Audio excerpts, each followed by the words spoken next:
Hello, maayong buntag nga igsuon ko no. Tibok Luzon, Visayas, Mindanao, labi na sa ubang dapit o kanasuran nga subaybay ni atong buluhaton sa pagsangyaw sa pulong sa Ginoo. Isip o sa kalagad sa Dios maigsuon atong isgutan nga tanang tawo ba anak sa Dios kay basis sa mga atong amatan or atong nahibawan gikan sa atong pagkahimugso ning kalibutan na maigsuon no nga tanang tawo gyud anak sa Dios, pero sa Biblia maigsuon nagaasoy nga dili day tanan tawo anak sa Dios maigsuon. So atong basahon no ang Juan 1:12 nga nagasulti og nagaasoy nga dili tanan tawo anak sa Dios. So kung sa may buhaton aron mahimot ang anak sa Dios, mao ni buhaton maigsuon Juan 1:12 ingon diha, apan kadtong midawat ug misalig kaniya ihatagan niya sa katungod nga mahimong mga anak sa Dios. Unsay buhaton para mahimong anak sa Dios maigsuon kadtong midawat ug misalig kaniya. So do na kay buhaton day usa pa ka mahimong anak sa Dios o madugtong imong relasyon ngadto sa Dios sadang imo siyang dawaton or midawat kaniya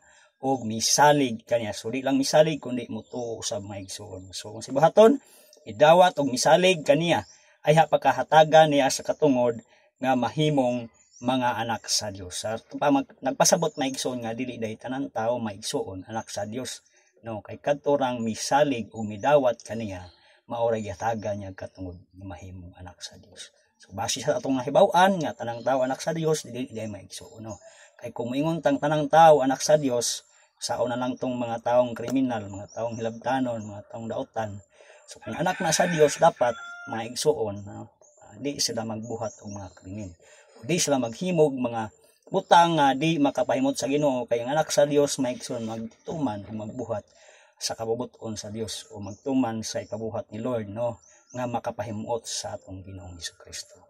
So dalay ko ng Dios maigsoon ang atong mga pangutanan natubag pinagi sa Juan 1:12 no, kadtong midawat og misalig kaniya gihatagan niya sa katungod nga mahimong mga anak sa Dios. God bless maigsuon. I hope ang pulong sa Dios ning kapuntagon magatultol ka nato nga diin aron kita mahimong mga anak sa Dios. Mahimot ang anak sa Dios tinuod maigsuon no, ug magbuhat ta uyon sa iyang kabubuton. God bless. Peace. Follow ang sa Shalom.